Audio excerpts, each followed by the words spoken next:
নমস্কাৰ মৰমৰ ছাত্ৰ-ছাত্ৰীসকল, মোৰ ইউটিউব চেনেললৈ তোমালোকক আজি পুনৰবাৰ স্বাগতম। আজি তোমালোকৰ বাবে অষ্টম শ্ৰেণীৰ অধ্যায় নম্বৰ 8 অসমত আহোম ৰাজত্বৰ পতন আৰু ব্ৰিটিছৰ উত্থান নামৰ পাঠটোৰ সকলো পাঠভিত্তিক প্ৰশ্ন উত্তৰ তোমালোকৰ বাবে লৈ আহিছোঁ। মৰমৰ ছাত্ৰ-ছাত্ৰীসকল, ভিডিঅ'টো স্কিপ নকৰাকৈ লাষ্টলৈকে চাই থাকিব। অনুশীলনত কি দিয়া আছে? অনুশীলনত 1 নম্বৰৰ উত্তৰ লিখাত ক নম্বৰ কুৱেশ্যনত দিয়া আছে অসমত কেতিয়াৰ পৰা শাক্ত ধৰ্মৰ পুনৰুত্থাপন হৈছিল? ইয়াৰ উত্তৰত হ'ব 18শ শতিকাৰ মাজভাগত আহোম স্বৰ্গদেউ লক্ষ্মীসিংহৰ ৰাজত্বকালৰ পৰা। খ নম্বৰ কুৱেশ্যনত দিয়া আছে স্বৰ্গদেউ লক্ষ্মীসিংহৰ পাছত আহোম ৰাজপাটত কোনে আহৰণ কৰিছিল? ইয়াৰ উত্তৰ হ'ব স্বৰ্গদেউ লক্ষ্মীসিংহৰ পাছত আহোম ৰাজপাটত স্বৰ্গদেউ লক্ষ্মীসিংহৰ পুত্ৰ গৌৰীনাথ সিংহই আহোম ৰাজপাটত বহে। গ নম্বৰ কুৱেশ্যনত দিয়া আছে কেপ্টেইন ৱেলছৰ অসম আগমনৰ সময়ত ব্ৰিটিছ গভৰ্ণৰ জেনেৰেল কোন আছিল? ইয়াৰ উত্তৰ হ'ব কেপ্টেইন ৱেলছ অসমৰ আগমনৰ সময়ত British governor general lord Cornwallis আছিল। খ নম্বৰ কুৱেশ্যনত দিয়া আছে আহোমসকলৰ শেষ ৰজাজন কোন আছিল? ইয়াৰ উত্তৰ হ'ব আহোমসকলৰ শেষ ৰজাজন আছিল পূৰ্ণানন্দ সিংহ। 19 নম্বৰ কুৱেশ্যনত দিয়া আছে কিমান খ্ৰীষ্টাব্দত ইয়াণ্ডাবু সন্ধি স্বাক্ষৰিত হৈছিল? ইয়াৰ উত্তৰ হ'ব 1826 খ্ৰীষ্টাব্দত 24 ফেব্ৰুৱাৰীত ইয়াণ্ডাবু সন্ধি স্বাক্ষৰিত হৈছিল। 2 নম্বৰত কি দিছে ক্ৰম অনুসাৰে সজোৱা মোৱামৰীয়া প্ৰথম বিদ্ৰোহ, মানৰ দ্বিতীয় আক্ৰমণ, গ নম্বৰ কেপ্টেইন ৱেলছৰ অসম আগমন। ক্ৰম বিকাশত সজাব দিছে। তাৰপিছত ঘ নম্বৰ ইয়াণ্ডাবু সন্ধি, গ নম্বৰ মানৰ দ্বিতীয় আক্ৰমণ। ক্ৰম বিকাশত সজালে এনেকৈ হ'ব 1 নম্বৰত হ'ব মোৱামৰীয়াৰ প্ৰথম বিদ্ৰোহ, তাৰপিছত কেপ্টেইন ৱেলছৰ অসম আক্ৰমণ, তাৰপিছত হ'ব মানৰ দ্বিতীয় আক্ৰমণ, তাৰপিছত হ'ব মানৰ তৃতীয় আক্ৰমণ আৰু লাষ্টত হ'ব ইয়াণ্ডাবু সন্ধি। তাৰপিছতে শুদ্ধ অশুদ্ধ বাছি উলিওৱা। ইয়াৰ ক নম্বৰ কুৱেশ্যনটো হৈছে অসমত হোৱা মোৱামৰীয়া বিদ্ৰোহৰ দমন কৰিবলৈ লৰ্ড কৰ্ণৱালিছ অসমলৈ আহিছিল। এইটো অশুদ্ধ হ'ব। তাৰপিছত খ নম্বৰত দিছে কীৰ্তিচন্দ্ৰ বৰবৰুৱা ঘোৰ বৈষ্ণৱপন্থী আছিল। এইটো অশুদ্ধ হ'ব। তাৰপিছত দিছে গ নম্বৰ মানৰ প্ৰথম অসম আক্ৰমণৰ সময়ত মান ৰজা আছিল বৰদৌপায়া। এইটো শুদ্ধ হ'ব। এইটো কি হ'ব? শুদ্ধ।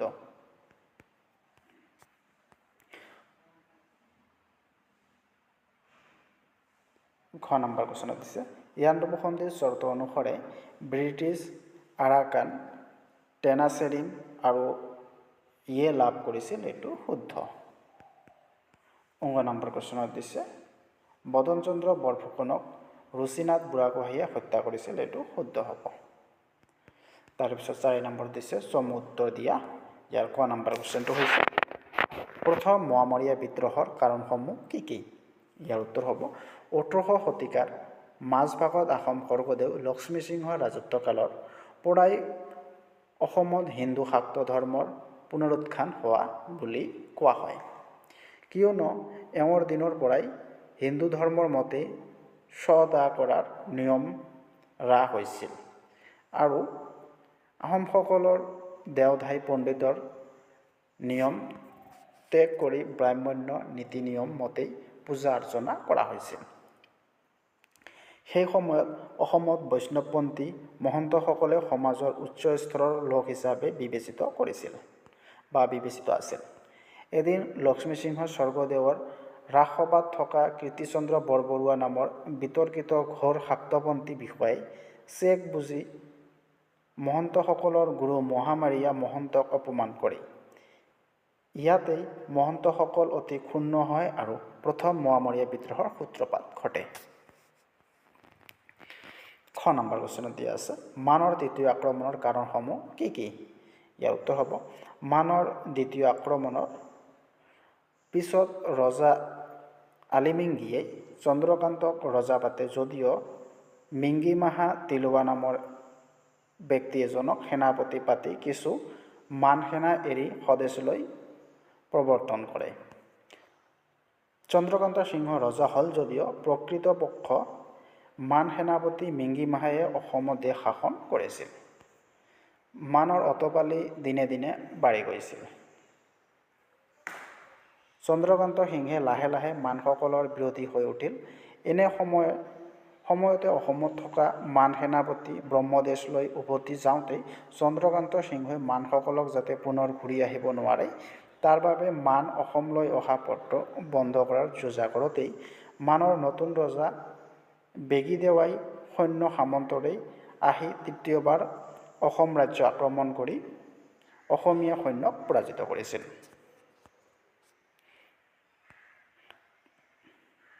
তাৰপিছত কুৱেশ্যনত দিছে গ নম্বৰ কুৱেশ্যনটো ইয়াণ্ডাবু সন্ধিৰ দুটা চৰ্ত কি কি? ইয়াৰ উত্তৰ হ'ব প্ৰথম চৰ্তটো হৈছে এই সন্ধিৰ চৰ্ত মতেই মান ৰজাই ইংৰাজ কোম্পানীক উপযুক্ত ক্ষতিপূৰণ দিয়াৰ উপৰিও আৰাকান টেনাচেৰিম আৰু ইয়ে এৰি দিছিল। আৰু দ্বিতীয় চৰ্তটো হৈছে দ্বিতীয়তে মানসকলে অসম কাছাৰ আৰু মণিপুৰৰ ওপৰত থকা সকলো অধিকাৰ ত্যাগ কৰাৰ লগতে ভৱিষ্যতে এই ৰাজ্যবোৰৰ ওপৰত অধিকাৰ সাব্যস্ত নকৰে বুলি প্ৰতিশ্ৰুতি দিয়ে। তাৰপিছত কি দিছে চমু টোকা লিখা। ইয়াৰ কীৰ্তিচন্দ্ৰ বৰবৰুৱাৰ চমু টোকা লিখিব দিছে তোমালোকক। ইয়াৰ উত্তৰ হ'ব স্বৰ্গদেউ লক্ষ্মীসিংহৰ ৰাজসভাত থকা এজন বিতৰ্কিত বিষয়া আছিল। তেওঁ ঘোৰ শাক্তপন্থী আছিল। সুযোগ বুজি মহন্তসকলৰ গুৰু মোৱামৰীয়া মহন্তক অপমান কৰিছিল আৰু ইয়াতে মহন্তসকল অতি ক্ষুণ্ণ হয় আৰু প্ৰথম মোৱামৰীয়া বিদ্ৰোহৰ সূত্ৰপাত ঘটে। খ নম্বৰ দিছে পূৰ্ণানন্দ বুঢ়াগোহাঁই। স্বৰ্গদেউ গৌৰীনাথ সিংহৰ শাসনকালত বিষয়া হিচাপে নিয়োজিত ঘেনশ্যাম বৰবৰুৱাৰ পুত্ৰ পূৰ্ণানন্দ বুঢ়াগোহাঁই। ঘেনশ্যাম বৰবৰুৱাৰ মৃত্যুৰ পিছত পূৰ্ণানন্দ বুঢ়াগোহাঁইৰ পদত অধিষ্ঠিত হয় আৰু অতি কম সময়ৰ ভিতৰত নিজৰ দক্ষতা আৰু বুদ্ধিৰ বলত তেওঁ আহোম ৰাজবংশত প্ৰবল প্ৰতাপী বিষয়া হিচাপে নিজকে প্ৰতিষ্ঠা কৰিবলৈ সক্ষম হৈছিল। কম বয়সী আহোম স্বৰ্গদেউ চন্দ্ৰকান্ত সিংহৰ ৰাজত্বকালত পূৰ্ণানন্দ বুঢ়াগোহাঁইয়ে দেশৰ শাসন বাগজাৰি নিজৰ হাতত ৰাখিছিল। পূৰ্ণানন্দ বুঢ়াগোহাঁইয়ে কৌশলৰে মোৱামৰীয়াসকলৰ দ্বিতীয় বিদ্ৰোহ দমন কৰিবলৈ সক্ষম হৈছিল। পূৰ্ণানন্দ বুঢ়াগোহাঁইৰ বদন চন্দ্ৰ বৰফুকনৰ মাজত হোৱা ক্ষমতাকেন্দ্ৰিক বিবাদে মানসকলক অসমলৈ আমন্ত্ৰণ জনাইছিল। তাৰপিছত গ নম্বৰ দিছে বদন চন্দ্ৰ বৰফুকন। উত্তৰ হ'ব অসম ৰাজবংশৰ এজন উচ্চ পদস্থ বিষয়া আছিল বদন চন্দ্ৰ বৰফুকন। তেওঁ বৰ ক্ষমতালোভী ব্যক্তি আছিল। আহোম ৰাজবংশৰ উচ্চ বিষয়া পূৰ্ণানন্দ বুঢ়াগোহাঁই বদন চন্দ্ৰ বৰফুকনৰ মাজত হোৱা ক্ষমতাকেন্দ্ৰিক বিবাদেই মানসকল অসমলৈ আমন্ত্ৰণ জনাইছিল। বদন চন্দ্ৰ বৰফুকন পূৰ্ণানন্দ বুঢ়াগোহাঁইৰ হত্যাৰ ষড়যন্ত্ৰ কৰিছিল। পিছত ধৰা পৰাৰ ভয়ত প্ৰথমে কলিকতালৈ গৈ ইষ্ট ইণ্ডিয়া কোম্পানীৰ সহায় বিচাৰে। তাত কাৰো সহায় নাপাই ম্যানমাৰলৈ গৈ ৰজা বডৌপায়াৰ শৰণাপন্ন হয় আৰু তেওঁৰ লগত মিলি অসম আক্ৰমণ কৰে। কম বয়সী আহোম স্বৰ্গদেউ চন্দ্ৰকান্ত সিংহক সংস্কৃত কৰি মানসকলৰ নিজ দেশলৈ উভতি যোৱাৰ পিছত বদন চন্দ্ৰ বৰফুকনৰ সৰ্বময়কতা হৈ পৰে। সংকটকালত আহোম ৰাজবংশক ৰক্ষা কৰাৰ পৰিৱৰ্তে তেওঁ অধিক অত্যাচাৰী হৈ উঠিছিল। তেওঁৰ কাৰ্যত অধিষ্ঠিত হৈ ৰাজমাও নুমলীয়ে বৰবৰুৱা আৰু বৰগোহাঁইৰ লগ লাগি ৰূপ সিং ছুবেদাৰক হতুৱাই বদন চন্দ্ৰ বৰফুকনক হত্যা কৰে। তাৰপিছত 6 নম্বৰ দিয়া আছে কেপ্টেইন ৱেলছ কোন আছিল? তেওঁ অসমলৈ কিয় আহিছিল আৰু ইয়াৰ ফলাফল কি হ'ব? কেপ্টেইন ৱেলছ এজন ব্ৰিটিছ বিষয়া আৰু এজন ভাল লেখকো আছিল। কেপ্টেইন ৱেলছ মোৱামৰীয়া বিদ্ৰোহৰ সমসাময়িক অসমৰ ৰাজনৈতিক, অৰ্থনৈতিক আৰু সামাজিক ব্যৱস্থাৰ ওপৰত এটি বিৱৰণ লিখি থৈ গৈছে। তেওঁ মোৱামৰীয়া বিদ্ৰোহ দমনৰ উদ্দেশ্যে অসমলৈ আহিছিল। মধ্য আৰু নামনি অসমত হোৱা মোৱামৰীয়া বিদ্ৰোহৰ গইনা লৈ সমস্ত শক্তিবোৰেই মূৰ দাঙি উঠিবলৈ লোৱাত সেই সময়ত স্বৰ্গদেউ গৌৰীনাথ সিংহই ইষ্ট ইণ্ডিয়া কোম্পানীৰ সহায় বিচাৰিছিল। ইষ্ট ইণ্ডিয়া কোম্পানীৰ ইতিমধ্যে প্ৰচুৰ প্ৰাকৃতিক সম্পদৰে চহকী অসমৰ বিষয়ে জানিছিল আৰু সেই সম্পদসমূহৰ সুব্যৱস্থা কৰি কোম্পানীৰ অৰ্থনীতিৰ ভঁৰাল টনকিয়াল কৰিবলৈ সুযোগ অপেক্ষাত আছিল।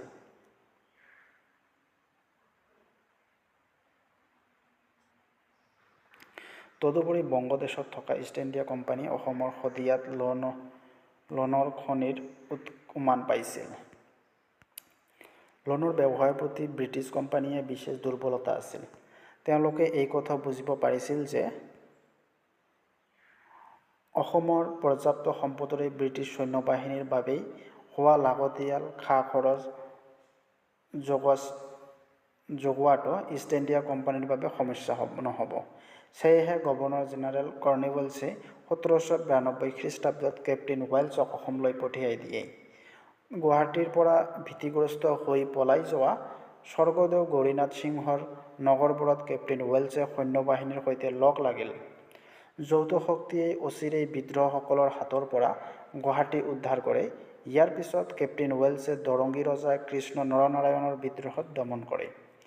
ক্ৰমায়ে কেপ্টেইন ৱেলছে নামনি আৰু উজনি অসমৰ বিদ্ৰোহ দমন কৰি গৌৰীনাথ সিংহৰ অসম শাসনভাৰ গতাই দিয়ে।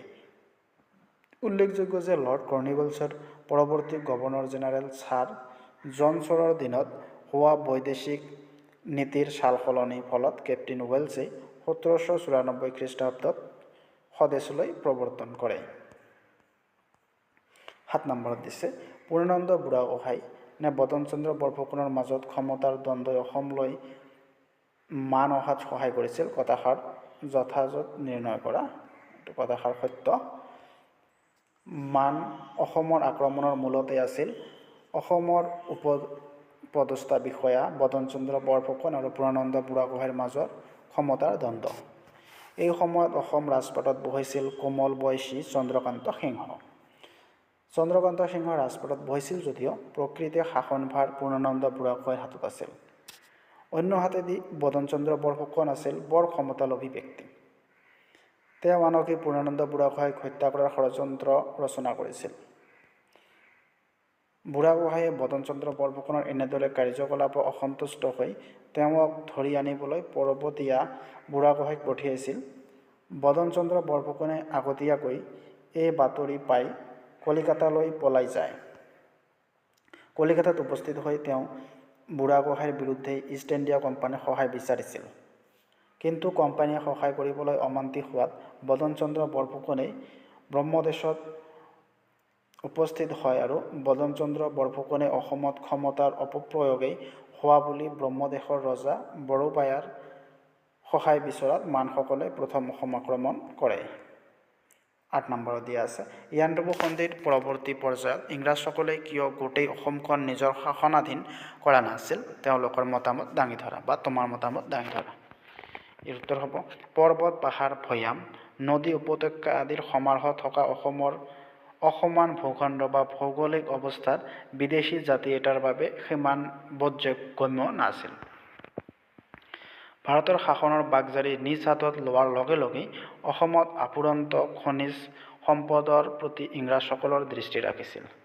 আহোম ৰাজবংশৰ বিপদৰ সময়ত স্বৰ্গদেউলেই উপায়হীন হৈ ইংৰাজৰ সহায়ৰ বাবে অনুৰোধ জনাইছিল। বিভিন্ন সময়ত স্বৰ্গদেউসকলৰ পৰা আক্ৰমণ পাই ইংৰাজসকলে অসমলৈ ঢপলিয়াই আহিছিল আৰু তলে তলে নিজৰ বাবে সুবিধাজনক স্থানবোৰ লাহে লাহে দখল কৰিবলৈ লৈছিল। যিবোৰ অঞ্চলত যাতায়াত আৰু যোগাযোগ সুবিধা আছিল সেই অঞ্চলত পোনপ্ৰথমেই নিজৰ অধীন আনিছিল। ব্ৰহ্মপুত্ৰ উপত্যকা আৰু ইয়াৰ কাষৰীয়া অঞ্চলবোৰত জলপথৰ সুবিধা থকাৰ বাবে এই অঞ্চলসমূহ নিজৰ অধীনলৈ আনিছিল।